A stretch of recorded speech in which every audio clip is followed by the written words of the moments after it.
Good morning, everyone. Welcome to Morning Chat with Julian Hoes. It's 24th April 2020. The weather is 14 degrees in Amsterdam, 12 degrees in Brussels, 19 degrees in Paris, 13 degrees in London, and 20 degrees in Bucharest. Starting off with some good news today, the EU leaders met at the Extraordinary European Council summit yesterday and have now backed a coronavirus recovery budget plan. The figure has yet to be agreed right now, but the Commission proposal is going up to 2 trillion. Hey Max, we are talking about Russia today, your favorite topic. I'm going to try my best to keep this going and make sure that I'm not making any mistakes. If anybody has any questions, drop them below. I'm going to try to answer them. I'm going to try really hard. But we've got good news coming out of the EU Council Summit. In the next few days, we're going to see figures coming out. The EU is currently putting together a proposal that would use the multi-annual financial framework, the MFF, to put together some kind of answer to the coronavirus crisis and support the EU countries overall. But that's the good news for today. Now, for today's episode, we're going to be talking about Russia. Now, I don't want people to assume that I'm going to be going down the conspiratorial route, because a lot of what's been happening is a lot more nuanced than people think. And I don't think that, personally, that the Russians are as self-destructive and aggressive in certain ways as people believe. But we'll get to that later on.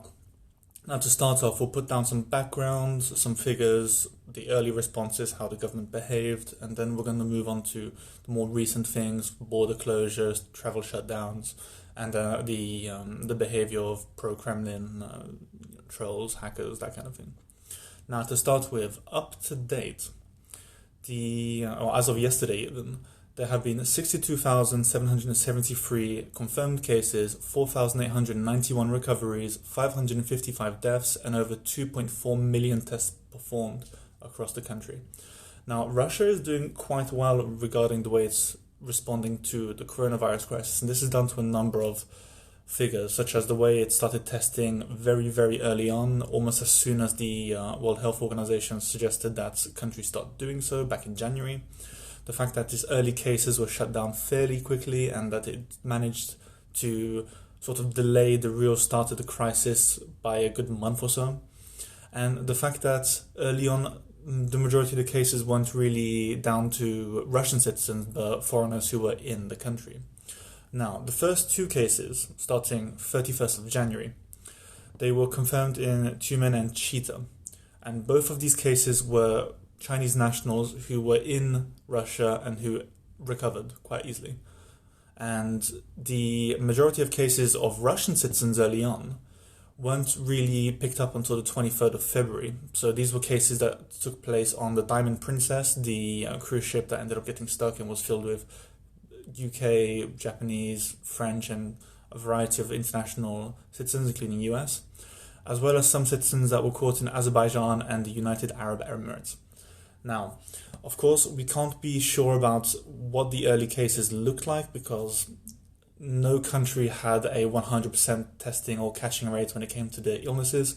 So we have to take every figure that I'm going to share with you guys with a grain of salt, because there are some cases, like my previous case, where it was a suspected case, but it couldn't be tested. So nobody knows if I had it, nobody knows if others had it. We need to be careful. Now, early on, this was looking like it was a positive response, like Russians were dealing with it because they were one of the only countries that weren't dealing with an out-and-out outbreak every other day and a chaotic situation like happened in Italy in the early days in France and the UK. However, it's from the 23rd of February that these cases started popping up here and there, and things started to escalate relatively quickly. So some of the first cases when things started getting really bad were situations such as a woman who was in treatment for coronavirus, who escaped from a hospital and is apparently still on a wanted list and hasn't been caught. Then there was also a person who fell sick in Italy and returned to Russia before they started showing symptoms, and then was unfortunate enough to fall ill and had to be taken into care by the Russian medical services. Now, from this point on, it just spiraled. I won't bore you guys with the details of every single illness that happened, but it began to get quite severe quite quickly. As the earlier figures showed, 62,773 cases, is just short of the supposed Chinese cases and lower than the French cases. But the Russian healthcare system was surprisingly well prepared, actually, when we think about our perceptions of Russia, because as of the 19th of March, Russia had over 55,000 beds for those suffering from coronavirus, 12,000 intensive care units, and 296 observatories to look after patients who had corona. Now, this is quite high compared to most European states and even compared to states like the US, actually. And according to figures that were made available by Medusa, a media organization in Russia, some regions in Russia actually had more ventilators per 100,000 residents, which is the measurement for these, than entire countries. So I'm going to try not to butcher this name, but Krasnoyarsk had 24.6 ventilators per 100,000 residents than the US, which had 18.8. And this is surprising because you'd expect a country like the US to have far more, but the Russians, they got into motion to combat this quicker, and thank you, I try my best. And they got into gear a lot quicker. They managed to get their medical service working quicker, and this may have also contributed to a slower rise in cases earlier on and a lower number of cases than some countries in Western Europe and the West overall. And the government response as well was essential in this. So testing started quickly. According to WHO regulations, countries should have started in January, and it started at the end of January. They relied on the WHO recommendations and didn't act like Donald Trump and the US, where they criticized the WHO and put all the blame on them. Early on in February, they deported 88 foreign nationals who were breaking or violating quarantine measures and endangering society as a whole. And they also banned the export of medical equipment such as masks, gloves, suits, and bandages as of March the 4th. It was a short period of time until they started releasing aid to other countries, but this may have contributed to the fact that that Russia was able to handle this a lot quicker and a lot better. And as of the 23rd of March, the Russian state had one of the highest numbers of testing in the world, 165,000 plus. This is so much better than the way a lot of Western European countries have dealt with this. So in France, for example, I don't think we were even close to those numbers. The US wasn't close to those numbers. The UK definitely wasn't close to those numbers, and it still isn't. And on the 9th of April, it passed the 1 million test mark, showing that, and it followed in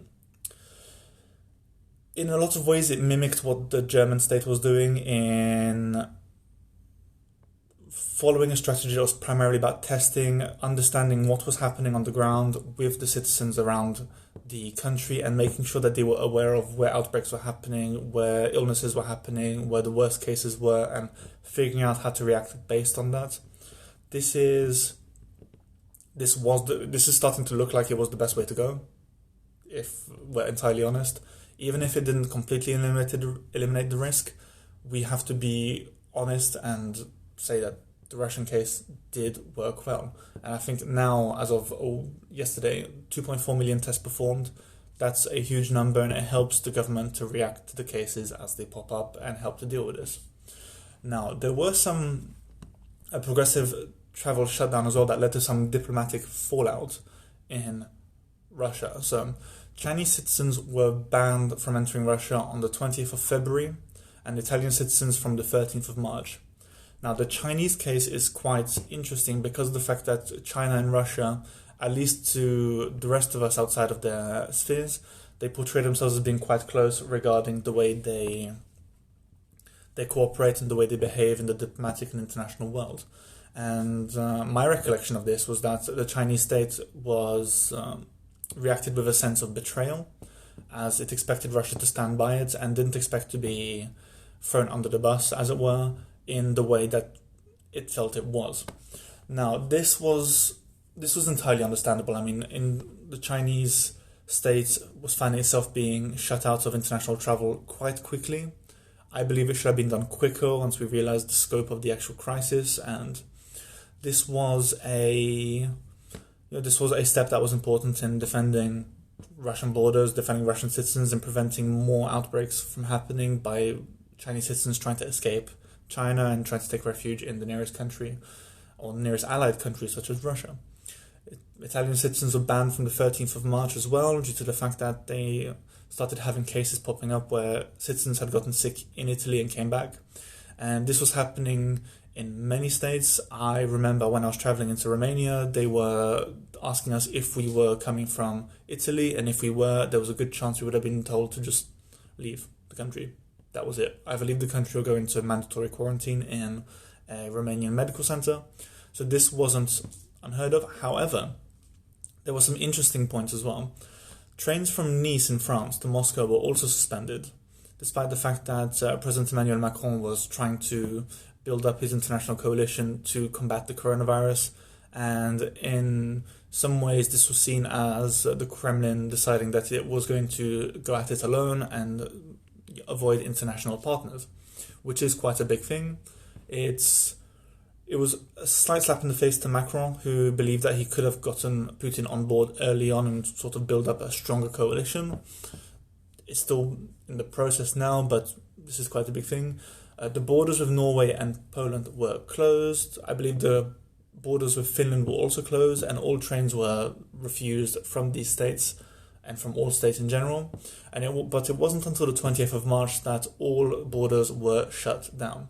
Now, this is from rail, automotive, this was from air, this is from sea, this was all forms of transport entering Russia was shut down completely from the 28th of March, because this is when they started seeing that things were getting worse. However, this doesn't mean that Russia was shutting itself down.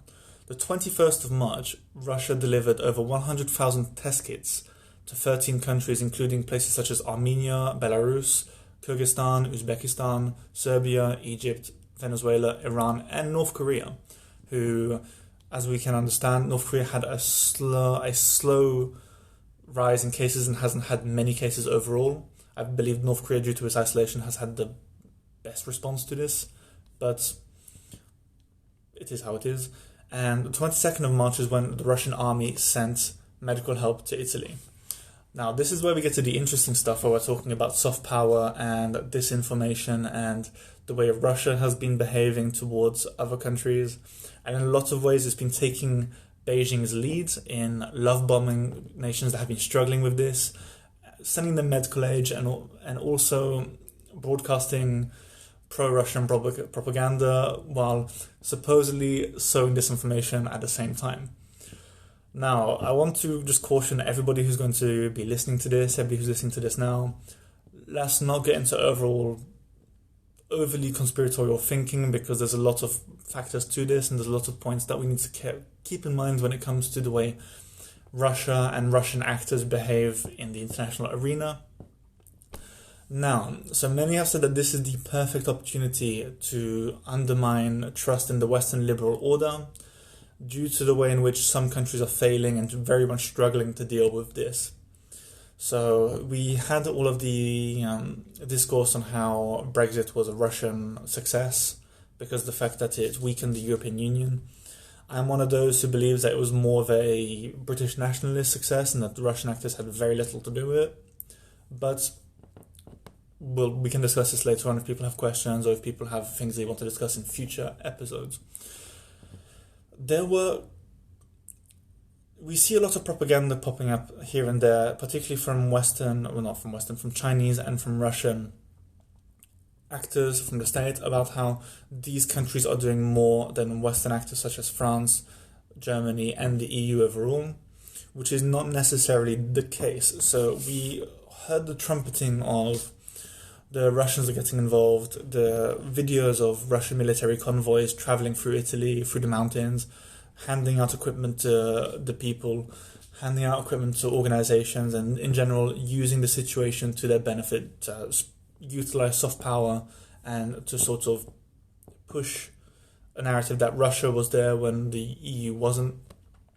Russia didn't do this as much as China did, who even tried to rename the coronavirus into the European virus. Absolute nonsense, but again, it is what it is. However, the Russian response hasn't actually been as powerful as people believe. Russia has only donated about 300,000 masks compared to France and Germany, each donating 2 million. And they've only sent a handful of teams that are working in field hospitals that are 80% empty. So they don't have many cases, they're not being put at risk.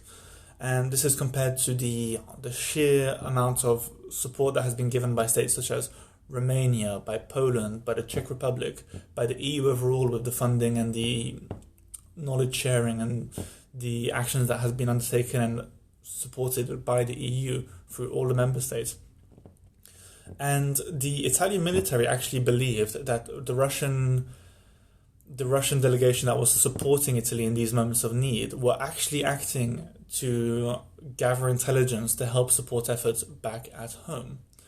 Now, this is entirely possible. We need to be aware that the Russians are quite strong when it comes to their intelligence gathering capabilities. They always have been. It's one of those things that they have also always been doing well since they started developing their intelligence agencies in the Second World War and built them up during the Cold War in an effort to combat the US.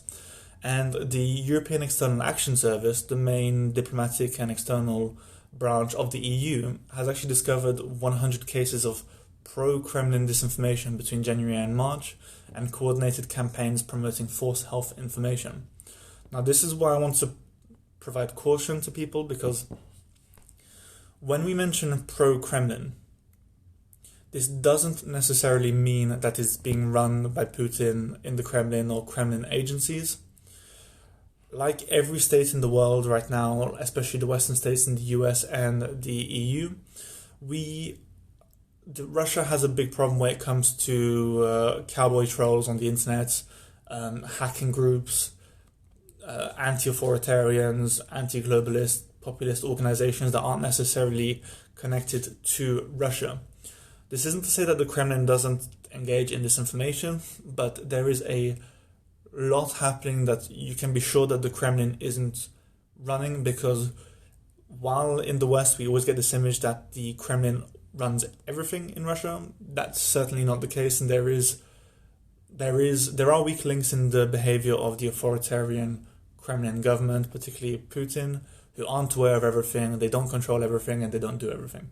It's just not possible, especially not in this day and age. However, the EU particularly does need to be quite aware of what's going on and does need to be protecting itself more. I've always been an advocate for stronger cyber power capabilities to defend against these issues. I'm quite a big supporter of the ability for the EU to have counter disinformation operations, such as the one that was launched during the French presidential elections, where fake files were being leaked to keep hackers at bay and keep people at bay. And the EU has some of the foremost experts and national leaders when it comes to cyber efforts anyway. We're looking at Lithuania, we're looking at Estonia, we're looking at the Netherlands, all three states that are leaders, and states such as France and the UK as well as Germany aren't that far behind. Italy also has quite a strong anti-disinformation organization, even if it's been slightly weakened in terms of operational capabilities by previous governments, it still functions. But that is the Russian situation to date. That is how Russia has been behaving overall. There is some good parts, the way they actually coped to the issues, the way they reacted to it, the way they've been defending themselves, that are working, but there are also bad parts. I actually forgot to mention that right now the health organizer in Moscow is saying that they're looking at a crisis right now in Moscow if they don't step it up. But I believe that this is similar to just about everywhere in the world right now. All states are in a precarious situation where while the infection rates are going down and while deaths are going down, there is always the fear of a second curve, a second outbreak. But for the time being, Russia is handling this well. There are the bad parts where Russia is, primarily in terms of its international behavior, is behaving in a way that is quite aggressive and that is going to impact its ability to actually defend itself. However, we're going to see how this develops. I hope that the individual who asked this question is happy with the response. If there's any questions that you think that you would like additional responses to, respond to my tweets on Twitter. Like, just ask any questions you want. I will answer them. This is what I enjoy doing. I'm having a good time doing this for you guys. So please keep the questions coming. Send me emails at julianhoaz@protonmail.com. Message me on Facebook. You can find me on Instagram. You can probably even find my email on Gmail, and you can just send me your questions. Send me the topics you want me to answer. The next episode is going to be on Monday the 27th, where the main question I'll be answering is, what are the different responses being touted by the EU to coronavirus? How are we doing at the European level, and where are we going? And again, if anybody has any other questions, I will add those to the list. But for now, thank you for tuning in, guys. I hope that you learned something about Russia's response to the coronavirus. I hope that you guys are having a good time right now. You're coping, you're handling this. My recommendation is just watch The West Wing all day, every day. It'll get you through the coronavirus crisis. But aside from that, make sure that you're getting the exercise you need to keep your mood up. Make sure you're talking to your friends, and make sure that you're looking after yourselves. Have a lovely Friday. Have a lovely end to the week. Have a lovely weekend. And thank you very much, guys. Have a good time. Look after yourselves, and see you Monday. Take care.